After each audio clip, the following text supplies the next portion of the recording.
welcome to Ups and Downs, the podcast that shares successful and not that successful stories from the entrepreneurial world in Finland. Today in the studio we have Pasi Jokinen, CEO and founder of VUO AI. Welcome, Pasi, and thanks for accepting the invitation. How are you doing? I'm doing great. A year ago I started on this trip, and so far it's going great. And I'm excited to come talk about a bit of VUO and my other history, maybe in entrepreneurship. Yes, can you share a bit about your background and what inspired you to start VUO AI? Sure. So, okay, my history. I have quite an extensive background in that spans quite a lot of industries. I'm 42 years old. I studied originally computer science, but switched over to business and administration at some point, and didn't graduate from either. I'm a double dropout. So if like Mark Zuckerberg and Bill Gates are kind of successful dropout, I have like twice the chance then to succeed, I suppose. But I made my first career in educational policy since I was 18 up until I was like 26. But I started my first company in 2009. How long ago is that? That's like 14 years. That was a software company. We created large-scale web applications with a small expert team for 4 years for Finnish startups. I originally tried to or wanted to set up a startup already then, but back in 2009, it was really hard to get financing and funding here in northern Finland. During that time, it was impossible to get government grants for service startups. Facebook could not have had that kind of a startup could not have had the same kind of government support that other innovative companies in Finland get. And there were no VCs, there were no angels here 14 years ago. So I kind of tried to do a like a Netflix for books kind of a thing, but we couldn't get it off the ground. Then ended up as a software entrepreneur, and then with the plan of kind of becoming the technical team of a startup. We worked with like tens of different companies, trying to find somebody with a great product idea or a great mission, and like jump in as a technical team and join in that way. And we ended up kind of putting our kind of powers together with 3 or 4 companies over the years. Last of which was a company called Haltian. I ended up running their subsidiary Thingsy. It was like this IoT platform. After that, I went into the gaming industry. Fingersoft, the creators of Hill Climb Racing, the 7th most popular game in the history of humanity. Roughly 2-point-something billion users over 10 years. And within Fingersoft, how was it?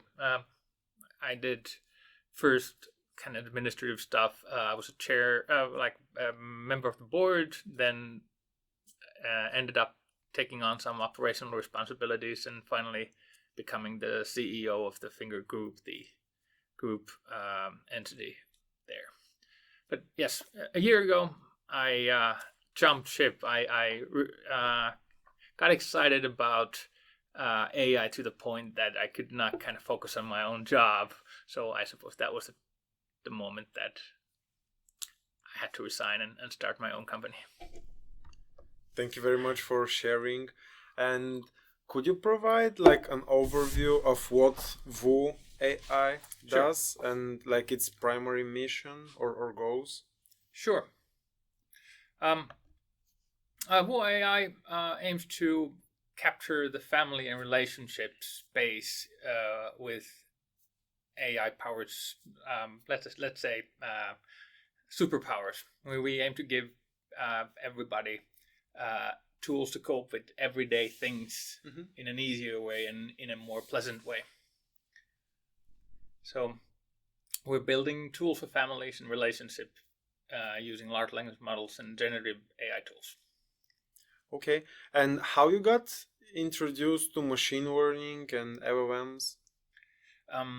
During my time at Fingersoft, roughly maybe 7 years ago, I started like very actively reading up on machine learning. Like I never actually did any training of models, but I would keep up with all of the kind of scientific studies and advancements in machine learning, trying to kind of make sure that I understand the kind of the underlying reality of machine learning, with the intention of figuring out how to build a business on top of machine learning tools, and just like read up on everything for 7 years. My take on business is that every 5 years, every 10 years, there's a new paradigm shift that leads to a situation where all of the old ideas that have been built a billion times get rebuilt in the new paradigm. And that's always a wonderful business opportunity. It's a chance to capture a new market. And the first 3 years, 4 years was focused on kind of the underlying like technical study of AI and machine learning. But then in 2019, I was helping out a LA-based company who had the mission of building like a replacement for women's erotica. They wanted to create, like, if you know Harlequin books, which are this kind of women erotica novels, that this is like an $18 billion market. Okay. And they wanted to enter that with like a software product, basically a game, women's erotica game. But their kind of vision was so advanced, or so kind of almost like pie in the sky kind of stuff, that there just wasn't technology to build that. They wanted like realistic characters that could interact like in a free form way, and they wanted to have like characters that animate like human beings, and like at that point, like there was like nothing to kind of get there. But as we were kind of trying to break down how to get there, AI Dungeon 2 came out, like GPT-2 and AI Dungeon 2 came out, which was like the first generative AI breakthrough event. Basically a dungeon, like a basic, what do you call those? Dungeon games, old school kind of text only dungeons, but this was free form. It would react to anything you would write, and that's like when I started my work on language models, like figuring out how to build real characters, how to build like deterministically driven characters that you can drive through a narrative, and then started building all kinds of tests, like how to generate a hero's journey story from zero to ending in using large language models, and then how to create like fantasy environments, fantasy characters, places, and storylines, and then finally like how to create completely custom like gameplay experiences that are based on dynamic characters, dynamic environments that are like fully Gen AI created based on users' inputs. Like, let's say you want to have an adventure in a Harry Potter universe. Like, how do you just like create that on the fly? Or you want to have an adventure being Princess Diana in I don't know, like 18th century Russia. Like, can you create that on the fly? Mm-hmm. And the answer is yes, you can. But that was the start. That was the how I kind of learned to use these tools and saw the potential. Is the company that you're referring to still active? Is it operating? It is operating, but they haven't yet found a way to I'm pretty sure that they will start growing at some point, but it is still in the idea phase. I think the dream they have is so big, so Mm-hmm. enormous that it would require enormous resources to get it off the ground, and the plan is not yet there. Okay. And I was going to ask you, what is the stage of VUO AI right now? At what stage is it? So, funding-wise, we're a pre-seed company, so we're doing a pre-seed round. But we've been operational since February. We've released 3 different products already. Our first product, VUO Toolkit, is a set of tools that allows us to do rapid prototyping in an LLM agnostic way. We can create like user interfaces and like complex flows, logical flows using like chained large language model calls. And the purpose of VUO Toolkit is to just enable us to do super rapid prototyping for like a number of use cases. But we want to be like create consumer products, not AI tools. So our first alpha of our secret little tool for families has been released, but it's in private beta or private alpha, okay. I should say. But the target is to create the top grossing product for lifestyle category. So we are aiming at nothing less than billions of dollars in revenue. Great to hear that.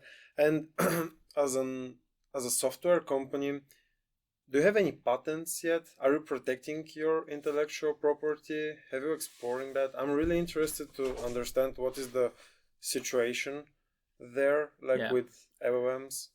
Yeah. So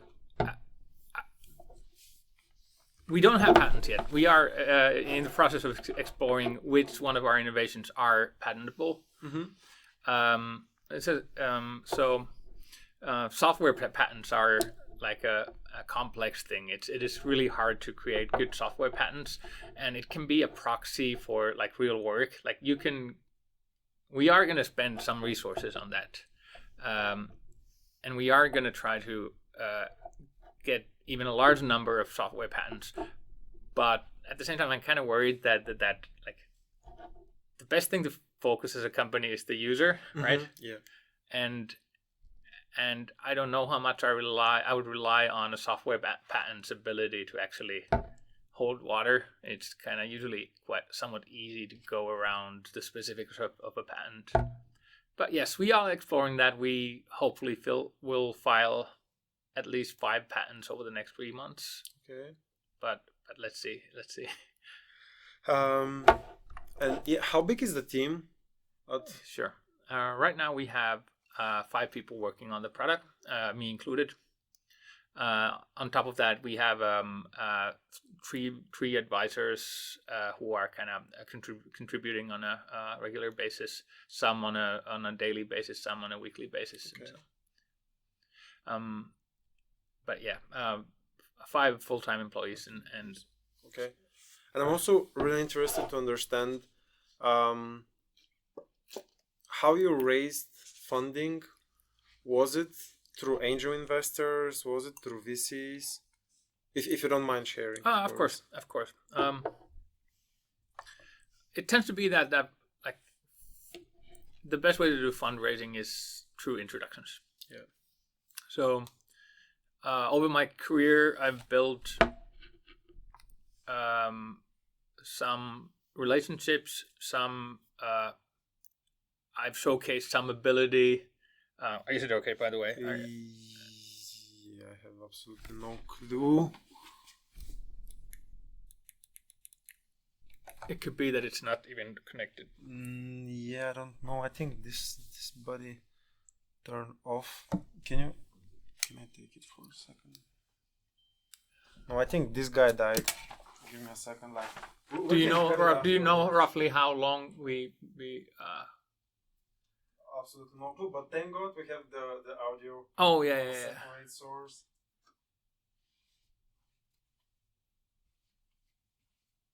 They're not that reliable as I expected. Just give me a second to see if this one has battery.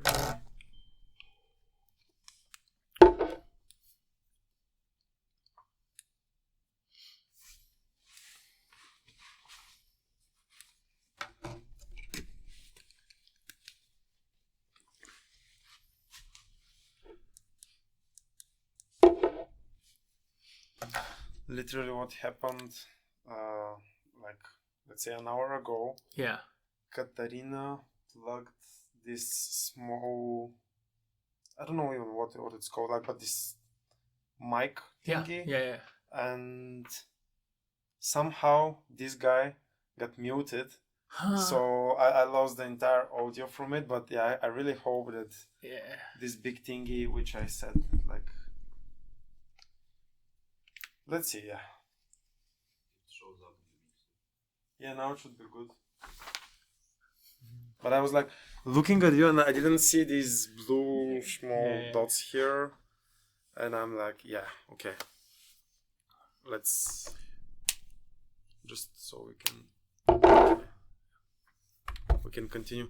Yeah, what we were speaking about? We were speaking about fundraising. Yeah, yes, funding. I want to retry the question just in case. Yes, my question was,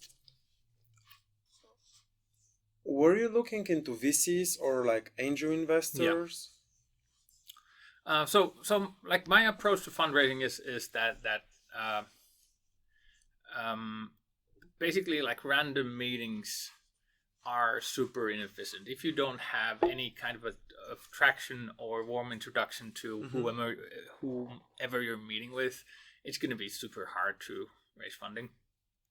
I've discussed with both VCs and angel investors, but my strategy on this fundraise was basically to try to get to the biggest and best and start like land those first.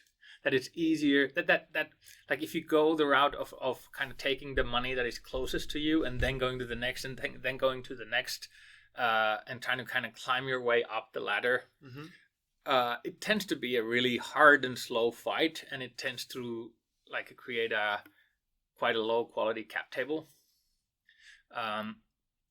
So the way I approach this is that I did meet up with a lot of people just to kind of practice and get get the flow of my pitch going, and I met up with all kinds of people. But the ultimate goal was just to kind of land the biggest, best angels in Finland for the pre-seed round, with the idea of that when I did meetings with VCs, the purpose wasn't for this round, but the round after this. So that's my approach. Like I've done a number of fundraisers, and I failed at fundraising enough that I build my companies nowadays with kind of very high VC compatibility in mind. Like, how do I create something that stays financeable through pre-seed, seed, A round, B round, C round, whatever. Like, you always need to be thinking about, like, what does this lead to? Like, what you start from kind of the ultimate outcome of like creating the biggest, best possible product in the market, something that can create the kind of returns VCs are looking for, like revenues possibly in the billions or tens of billions. And once you have that idea, you kind of try to simulate a bit throughout the whole kind of lifetime of the company, and then you start kind of doing the most efficient path to execute that. What were the biggest like challenges that you faced in this 1 year of operating Boot? Oh, great question.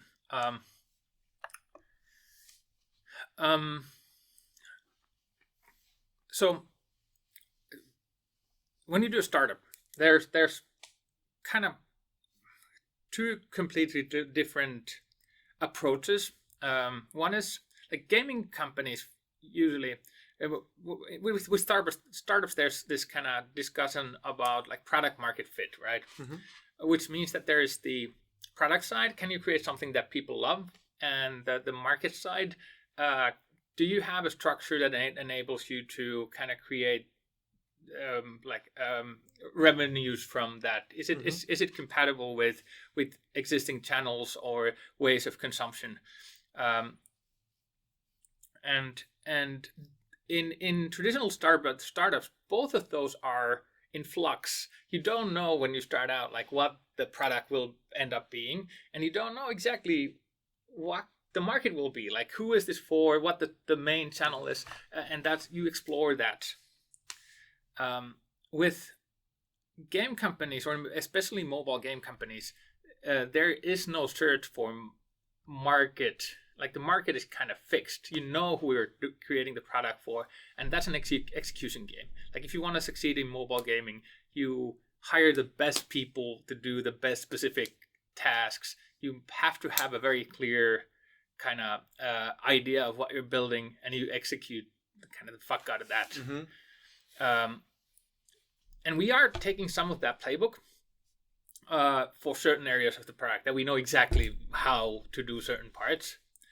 But then in startups, especially startups working on kind of new technologies and new kind of paradigms, there you have no idea where this is going. Like especially with AI and Gen AI, it's like we don't know what like open AI tools are going to look like in 3 months. We don't know what it's going to look like in a year, right? So the hardest part, the absolute hardest part is that large language models change the way that the products are developed so much that there exists no language for a team to discuss about how to use them. Like none of the software creation processes apply.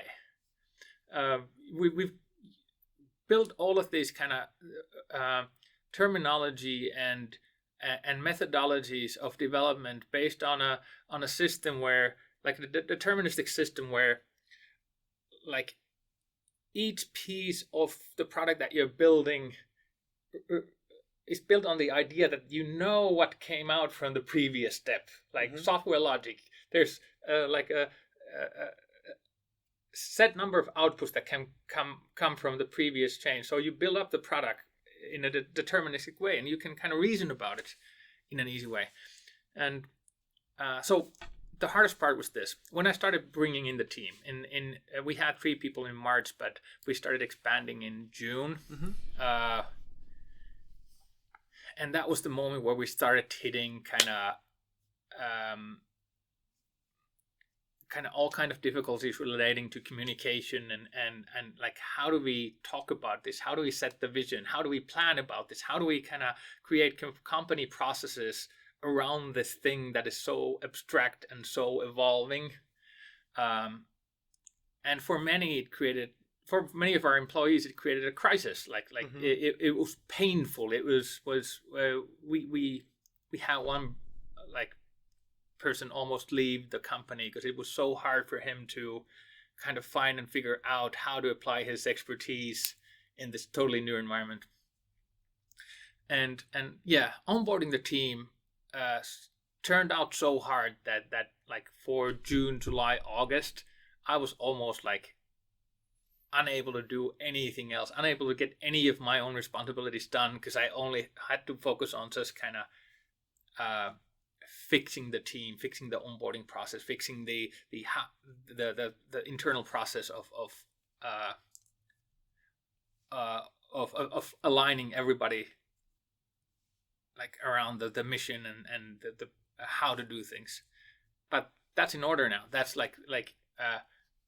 we spend a lot of time making sure that we create like shared terminology, like because there just aren't words to describe the things that we're building. So yeah, that was the hardest thing.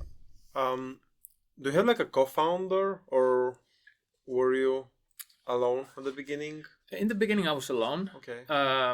Like I started this fully alone, but the whole team are like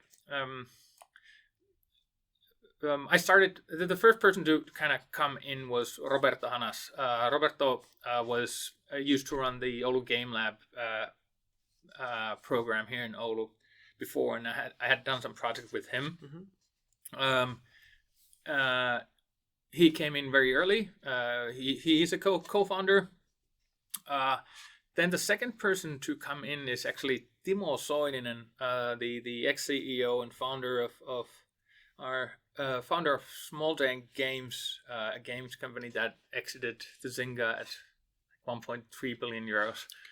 And I asked him to join in as an investor and a co-founder. His role has been to kind of both help me out in team building, fundraising, and kind of making sure that everything that we do aligns with creating a multi-billion-dollar company. But then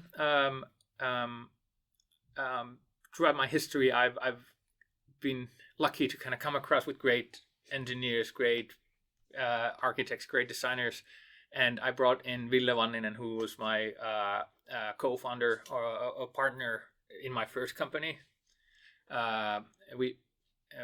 He ended up working for a number of other companies then afterwards, but he's with me now as a co-founder, and so is Jussi Ronkainen, who I worked with at Haltian before, and then we have Santeri Posio leading the product, who I had not worked before, but Ville and Jussi had. So by July, we had a team together that I consider co-founders and kind of equally important in the mission that we're kind of on. Thank you very much for sharing that. And are you actively recruiting? Are you looking for new members in terms of, let's say, product people, or are you looking to expand, and are you looking for salespeople or marketologists? Early next year, we're going to start recruiting at least 2 new people. There's a systems design role, which is sort of like game design. The idea of kind of creating the in-game or in-application kind of economy and system of rewards and progression. It's a very complex task, and it requires extreme expertise. It's not an easy task, so that is a core recruitment that we're going to do in the early part of next year, and then at least one data scientist or person with the capability of building up our predictive analytics system. The idea is that we are going to do like paid growth, meaning we're going to do like paid user acquisition and measure their like create systems to predict the profitability of different audiences, and then the idea is to run hundreds and thousands of different kind of campaigns at different price points and build the ability to market to different audiences at different price points and to monetize those audiences in different price points as well. Okay, thank you for sharing that. As an entrepreneur, what key lessons did you manage to learn through your first company and now through VUO AI? That's a great question.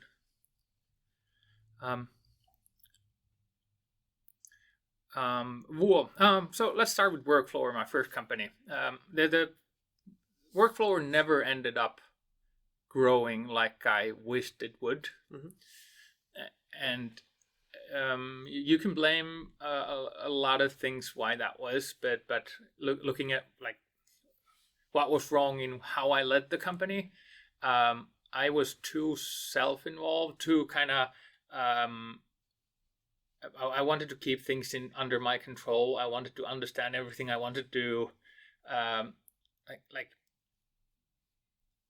I didn't have like the security or the confidence to fully kind of go out full on and try to expand. I'd rather have this kind of a small controllable thing than like a unknown growing thing.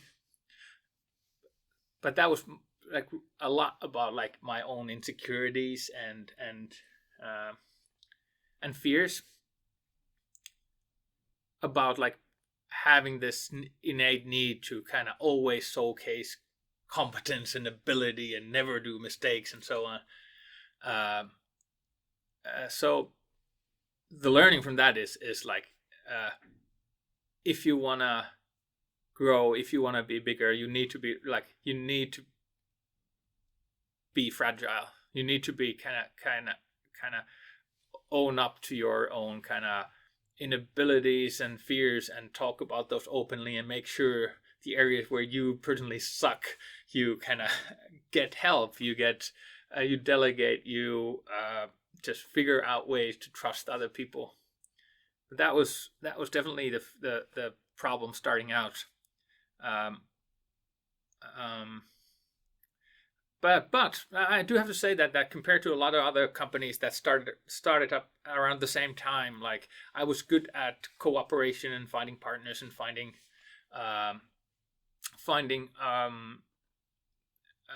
teaming up with others, other companies, let's say, and that led to a lot of the success that I've experienced in my personal life. But now with VUO AI, what is the hardest? This is like absolutely the hardest thing I've ever done. It's like I started out alone with nobody around me, with a new technology that nobody understands. Not even the people who built it understand kind of what it is that they created, and kind of creating a narrative, a story, a believable pitch of like what it is that we're building, what it is that we can reach. The business model we have is quite complex. The technology is complex / unknown.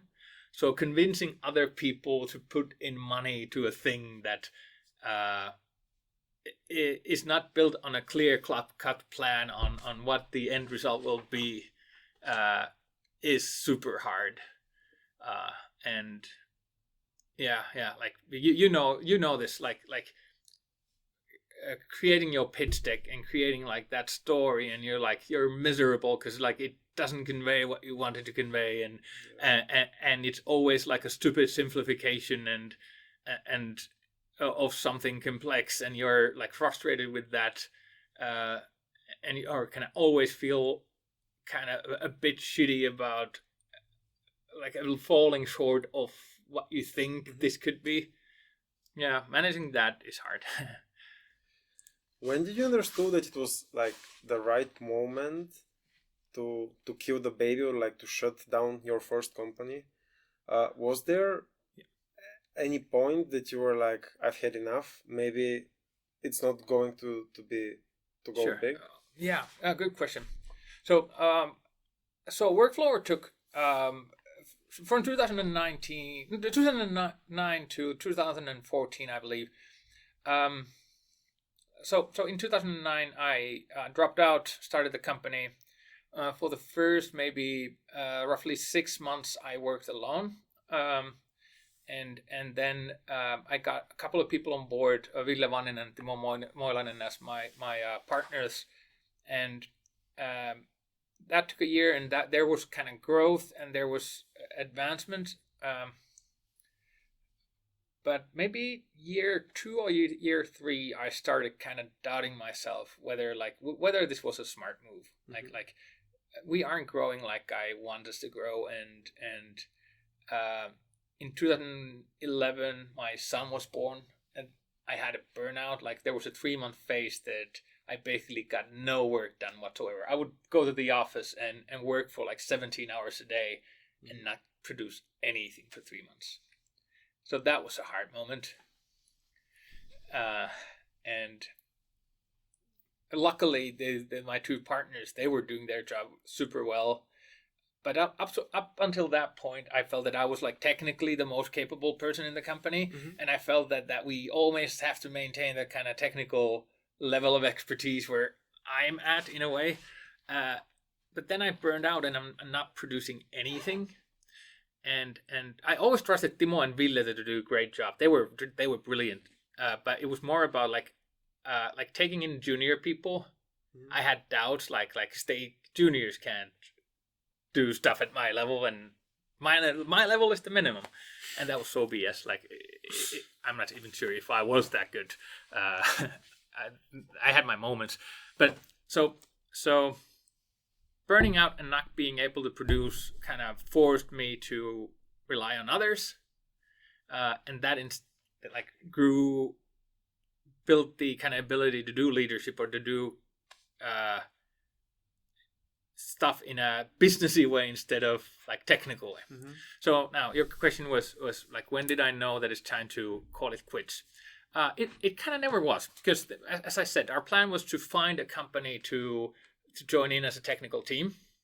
So we comprehensively searched for great companies with great ideas, and worked with dozens of such companies, and then finally Haldian bought our team to work as the technical team of Thingsy.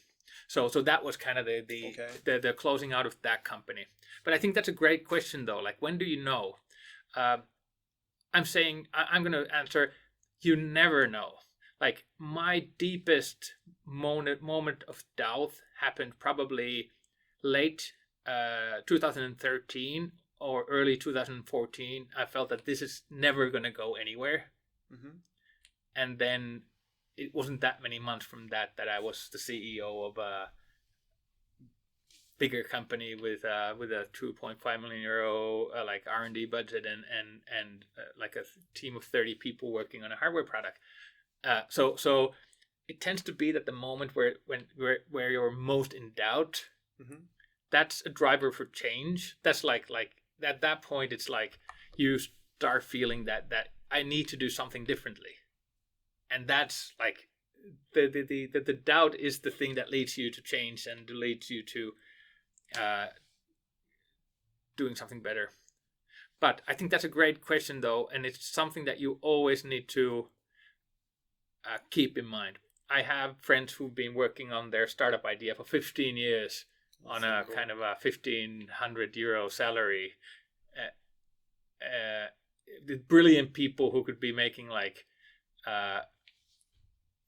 something, like if they'd given up on that, there would have been the next try, and they'd be more capable of doing the other thing. So I'd say that somewhere around 5 years, if you have no traction, if you're kind of struggling and things start getting smaller, like I think it's time to maybe reconsider.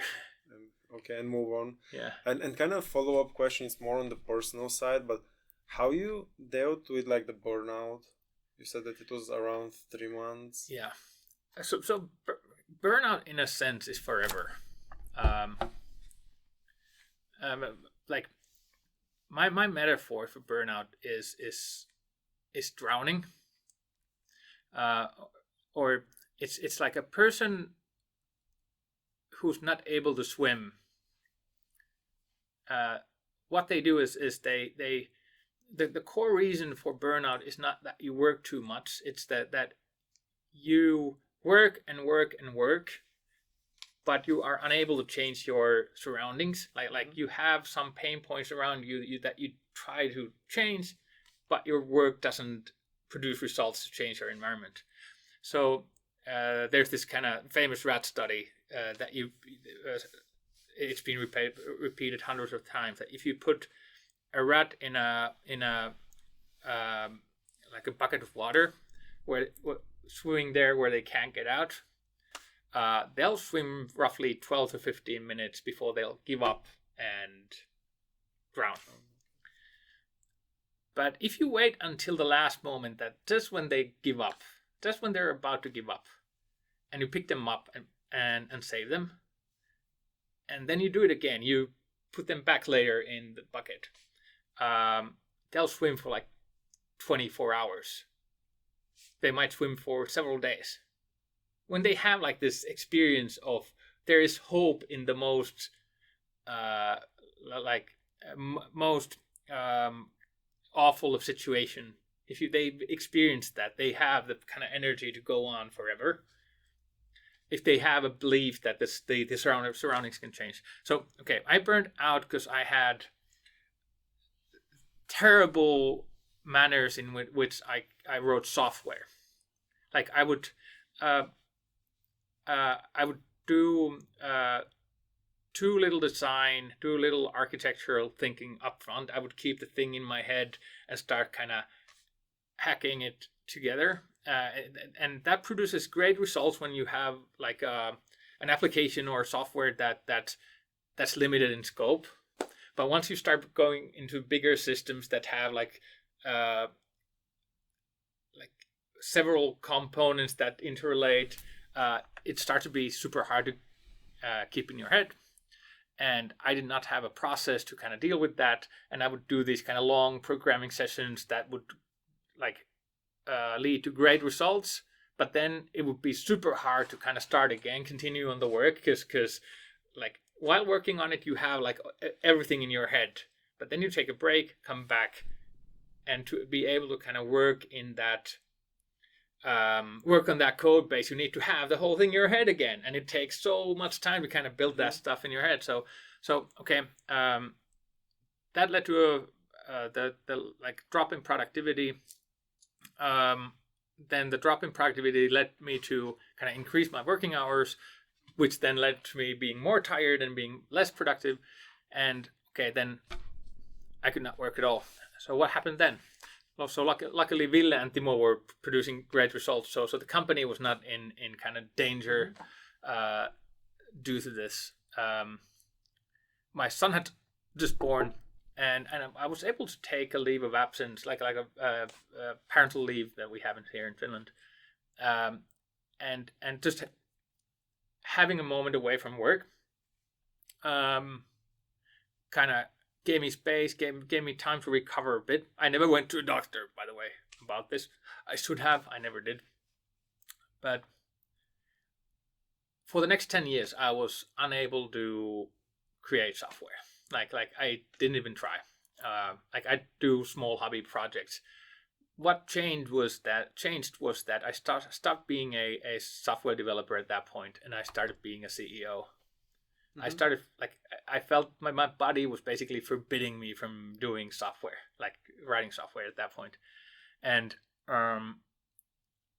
so I focused on the things that my body let me do, like partnerships, leadership, recruitment, like strategy, operational stuff, and yeah, so switching to a different kind of a role was what kind of saved me. And now that I wasn't in a technical role, it forced me to rely on others on the technical job, and I was just forced to kind of kill my micromanagement or my perfectionism relating to the technical work, and yeah, so that was a great crisis on that front. And how are you managing your work to life balance? No, it's not. Yeah, work-life balance. It's not the correct question that I wanted to ask.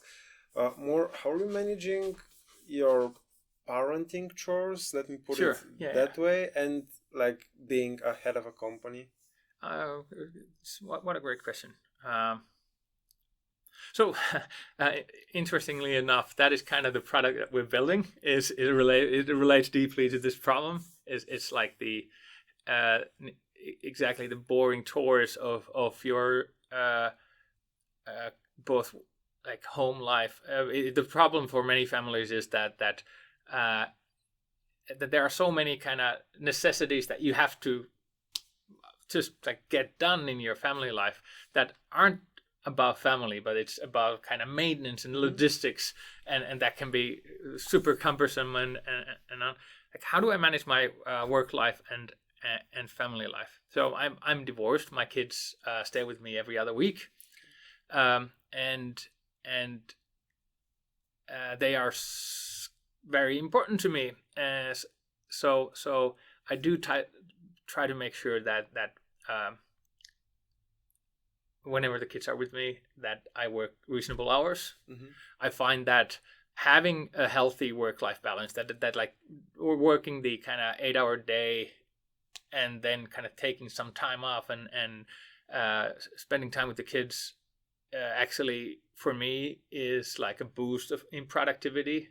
Like taking breaks, not staying on it all of the time, actually helps me be better at what I do. That said, when the kids are not with me, I might work like long days. So for me, there is this kind of a great thing where, because I love working, I love like getting deep in on a thing and working on it like in the deepest possible manner, like having these long uninterrupted work sessions is immensely important to me. So I get the best of both worlds. I get like every other week I can be a workaholic or a kind of a like almost maniac in my work, and then every other week I'm the kind of the father of 2 children who kind of does the 9 to 5 thing. Okay, yeah, thank you for that answer. And another question that pops to my mind, like, what skills are needed for future entrepreneurs, especially like considering how AI is changing industries and like the world in general?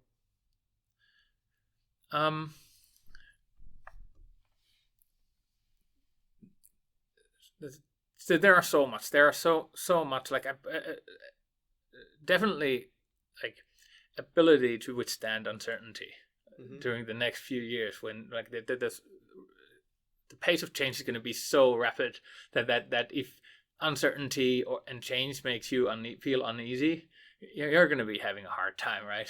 But I suppose those people aren't the ones to go for entrepreneurship to begin with. But by the way, what time is it? It is 11:15. Yeah, okay, that's completely fine. So yeah, ability to withstand uncertainty is definitely a thing. Okay.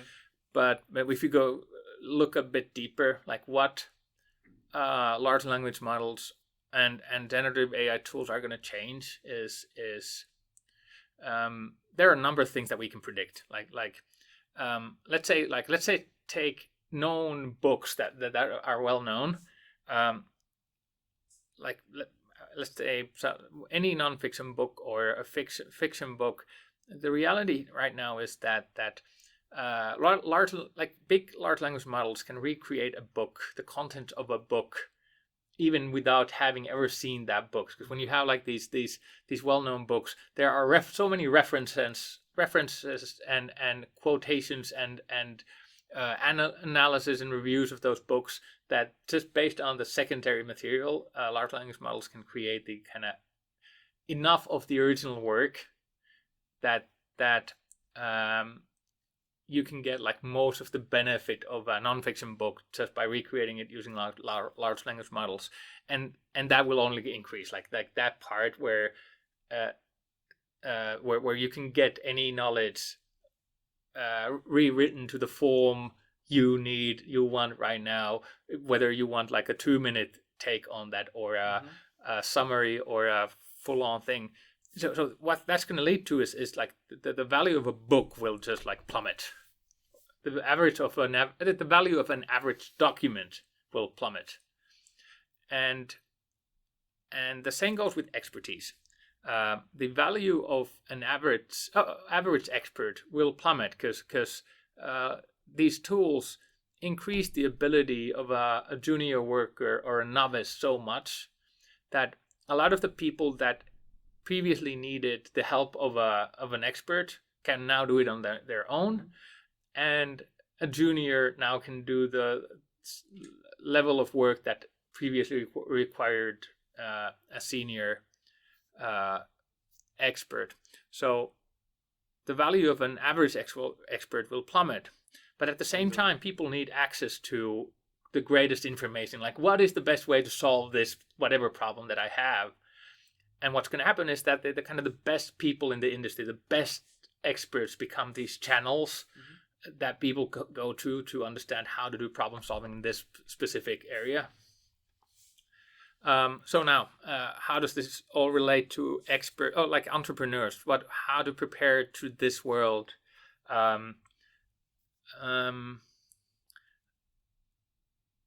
Like a lot of the foundations that we have business-wise are gonna crumble. Existing businesses are just gonna become untenable.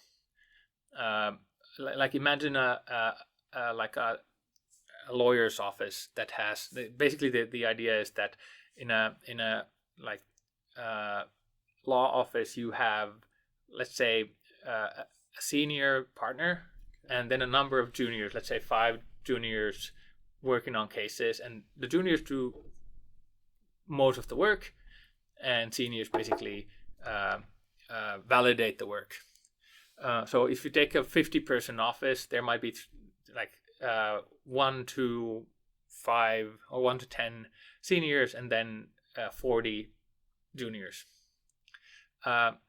These kind of companies are going to be replaced with like 3 people teams powered by large language model based tools to kind of create the same stuff. And the similar thing is going to happen in all industries, like all expert industries. And this is a possibility for anyone who doesn't have vested interest, who doesn't have to be kind of figure out every month how to pay the salaries of 50 people. Like if you can just you have any kind of an expertise and access to AI tools, you can go and start kind of competing against these kind of companies whose processes are just untenable in an AI age. So ability to recognize those opportunities and then go at it, and it's going to be about sales, right? So huge opportunities to capture markets in the lower portion, at least, of businesses. Speaking about games today, do you have like a passion for gaming? A passion for gaming? No, I don't. Like so I gamed a lot when I was a kid,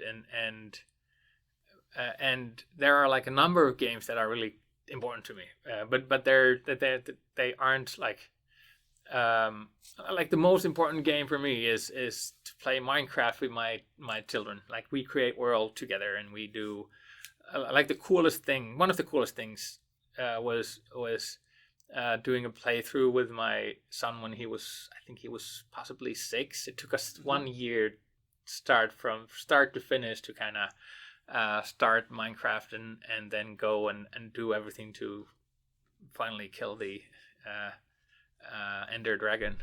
And so the cool thing was kind of experiencing a year-long project with my 6-year-old child, that he ran the thing. Like I was a supporting character there. Okay. So I have a passion for that kind of experience, like shared experiences that are meaningful. Yes. But not so much gaming. But gaming just happens to be a great tool for these kinds of experiences. Okay. Yeah. Another thing. Are you in rush, by the way? Like, do you have something? Oh, I have at 12 o'clock. My son gets off at school at 12 o'clock. Okay. So I need to leave at 12. 12. Okay. Yeah, okay. So we have plenty of time. Yeah, it's 20 past 11, so we have. Okay. I'll just cut this one. Another thing. What do you think And what are you using the most recently between GPT, Bard, and Grok? So we're almost exclusively using OpenAI APIs. Like we have the ability to use the others, but our problem solving happens mostly not on the in prompt creation, but on kind of creating like user interfaces and software components that allow us to chain together like complex queries and create like these complex wholes out of large language models. So I mostly personally use like just GPT 3.5 Turbo because it's the fastest. So so that I have the fastest possible kind of iteration loop that I don't have to wait around. And like we do constant studies about different models, but like it's rudimentary at this point. The idea is that we'll use basically OpenAI models to create the baseline product, usually in such a way that we do manual problem solving using GPT-4 or the kind of the best available model, figure the solution out on the best model, then try to recreate a solution using 3.5 Turbo because it's faster and cheaper, and create the solution that way. The long-term plan is to basically use the data generated from user interactions to gather a database to then do tool-based fine-tuning to any specific model that we can kind of switch between Llama or like custom models, custom trained models, or TPD, or whatever makes sense. But right now it's just almost exclusively OpenAI APIs. Okay, fair enough. And speaking about recruiting earlier, what are you looking the most in people when you're recruiting? A great question. So, there's this kind of never-ending conversation about like culture fit versus culture add. Okay. It tends to be that people tend to hire people that are similar to them. There are multiple reasons for that. That it's just like it feels nicer. Like the people that you like tend to be like you. And in the early phase of a company, that can be actually a super valuable because when you're similar in your capacities and in your thinking, it makes communication more efficient. But long term, it creates like this, tends to create a feedback loop that constrains the company. So if you have like 15 bros that all think alike, it's like there's no expansion of the ways of thinking and so on. But for these specific roles that I'm thinking about, it's mostly like these require the deepest levels of like experience and understanding. So these are very specific expert roles that I'm looking for. So that's primary, of course. But then like Fingersoft had this idea of like not working with dicks. Okay. Like somebody calls these like brilliant assholes, like people who are brilliant at what they do, but like cause suffering around them or make other people miserable. And that's of course something that we want to avoid.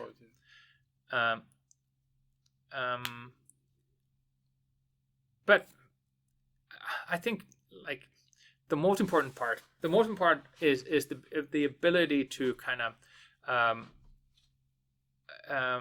work on your own and take responsibility in whatever you're doing. Like I love the concept of extreme ownership. That you should start out with the idea that like whatever happens, it's all your fault. Like you, whatever mistake happens, whatever problem happens, start out with thinking like how is this completely my fault? Like okay, that guy failed. Like how is it my fault? That what did I do that made that guy fail? Mm-hmm.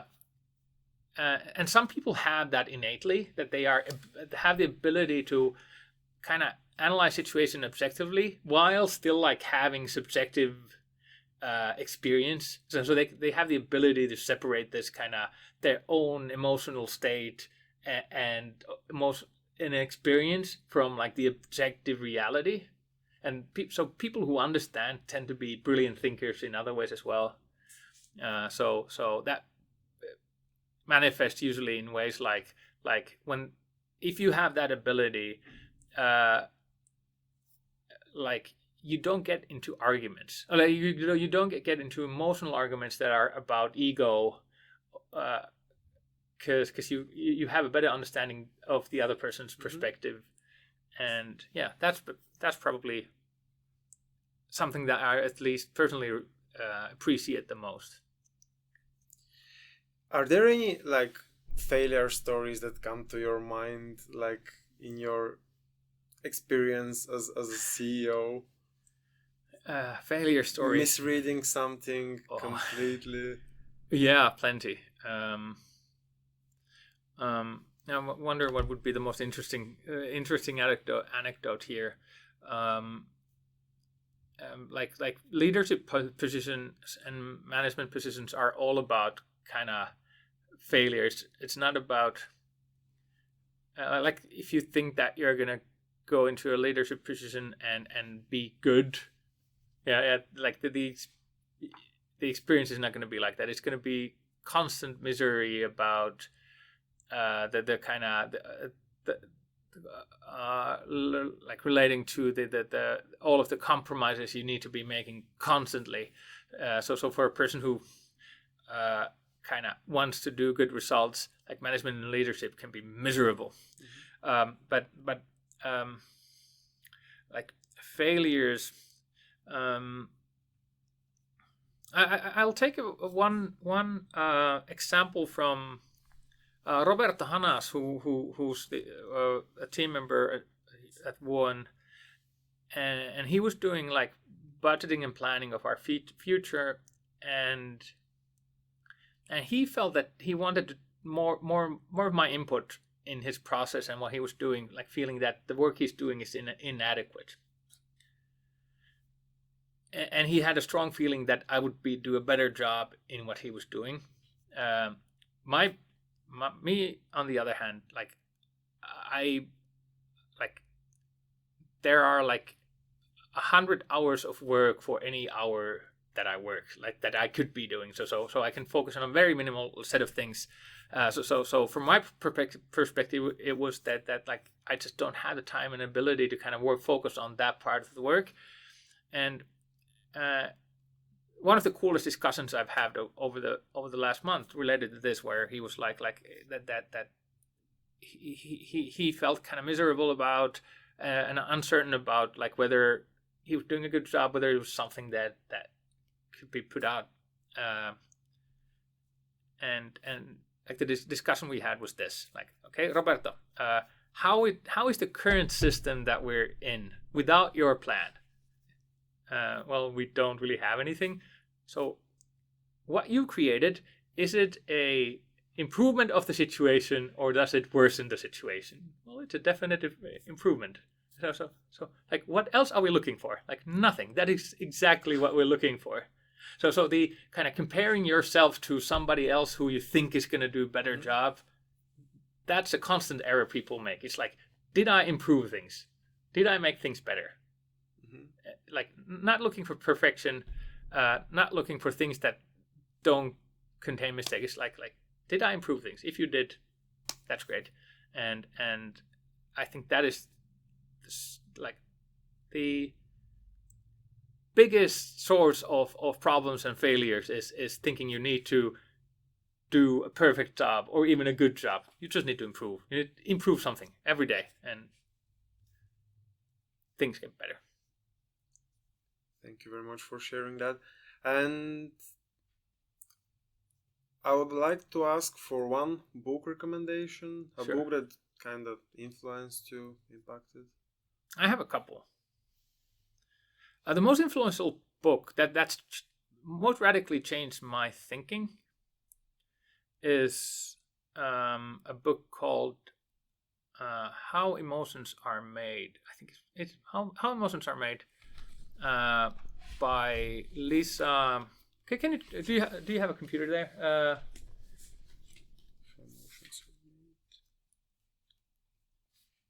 Um,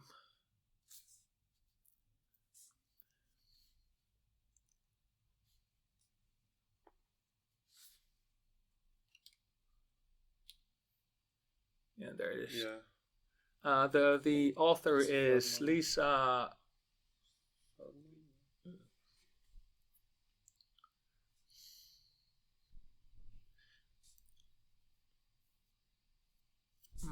Still loading.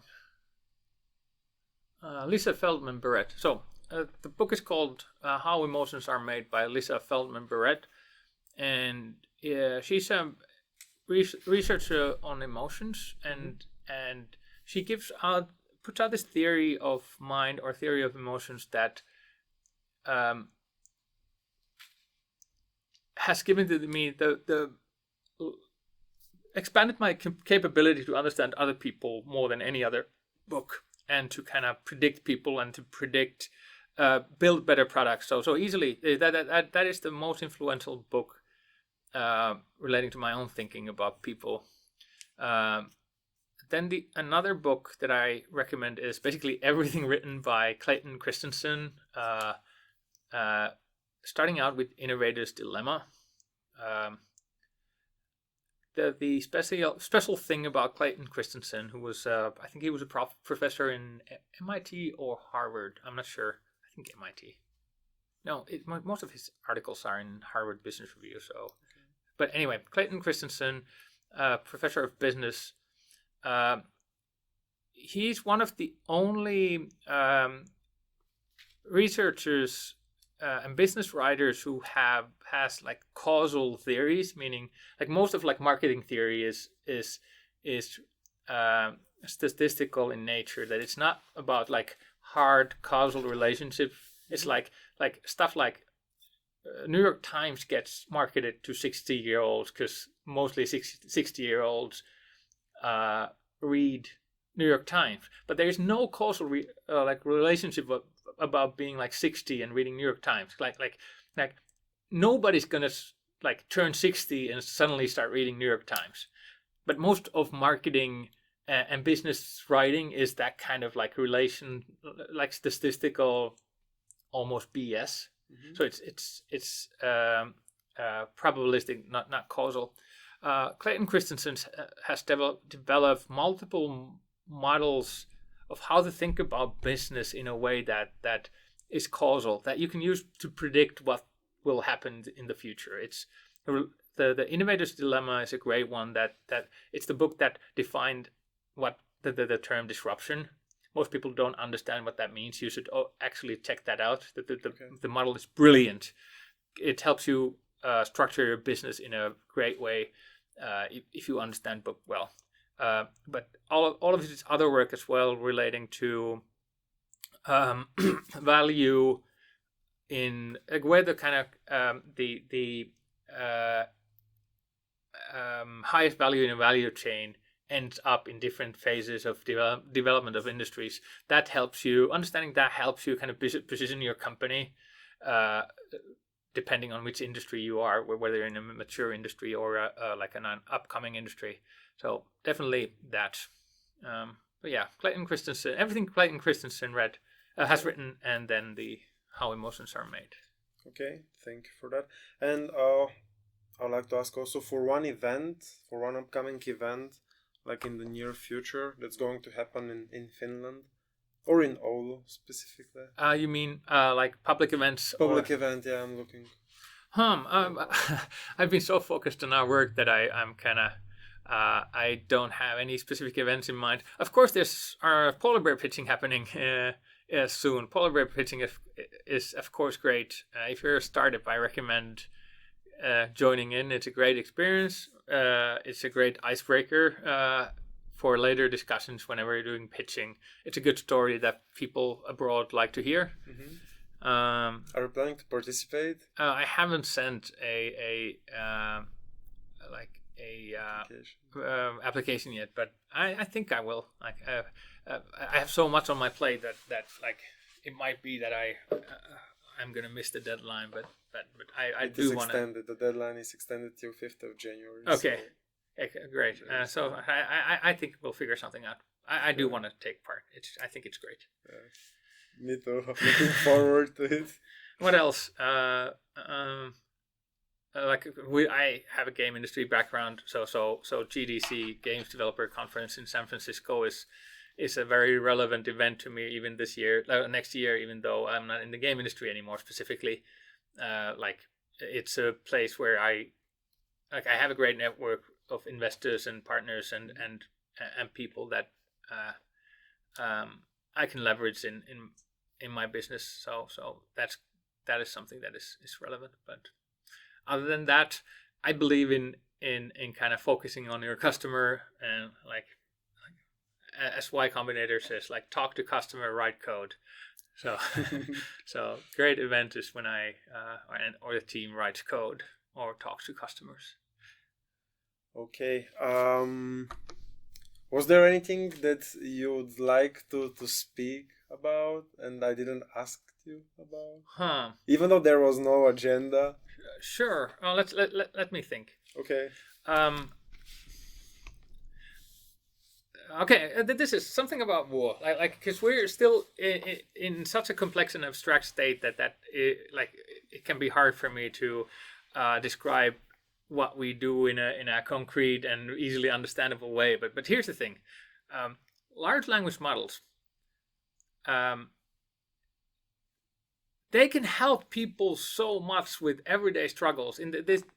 So much so that I believe that the world's going to be a way better place in the future due to these tools. Like your life is going to turn out to be a lot more pleasant than what it's been the last 50 years. What's going to happen is that people are going to get freed from behind computers and Excel files and others like that like data entry or like sitting behind a screen for 8 hours. That's going to change, and we're building that change in the family scope. That instead of like looking at your mobile phone screen, you have a coach or a support that can predict what you need and can give it to you when you need it, even before you know that you need it. Creating this kind of systems, like zero interface systems that just like make sure that your life, your children's life, your spouse's life is easier and better, and your interactions with other people is more pleasant and more fulfilling. Like that is what we're creating. That is what we're putting a lot of energy into, and we plan on making that into the most profitable product in the lifestyle category. So that's the vision, like making life more pleasant to people and creating mountains of money out of that as well. So yeah. Crossing fingers and looking forward. And something else that came to my mind. What do you think about like the ethical limitations behind AI something like the deep fake videos that are booming, or like these voice calls that also are kind of trendy right now, just to steal your information, personal data? I wrote kind of a mission statement when I started the company that pretty much said this, that these tools are immensely powerful, and what we know for certain is that bad people with bad intentions are gonna certainly create like the worst of products using these tools. That will happen for certain. The good products, the ones that respect their user, that make people's lives better, that doesn't happen automatically. That needs somebody to put hours and hours of hard work in a way that's not predicted to create results. It can fail miserably. But like good people are going to need to work hard to create the systems that improve our lives and make our lives better, and then maybe help mitigate the fact that there's going to be all kinds of spammy content and fake stuff everywhere around us that gets built using these same tools. So good people are needed to mitigate the bad. And at the core, I still do believe that even in the old world, there is so much potential for people to do evil, horrible things, derail a train or drive into a crowd or whatnot. But despite like there being 8 billion people, those kind of things almost never happen. Of course, they happen sometimes, but they're rare events. And that is, I think, the great part of humanity is that people mostly are still driven by good. And there are like more people working on good than working on the evil. So I trust that the system will self-correct and find a way to deal with AI crap in the same way we dealt with spam or snake oil salesmen. To the very few people that made it to the end, thank you very much for watching or listening, and thank you very much, Pasi, for participating. It was really a pleasure for me, and I don't know how to close it exactly, but this sounds like let's do it like this. We're no. It's like, or should it be like this? Like this. Bye. Ta-da! Bye. Okay, cool.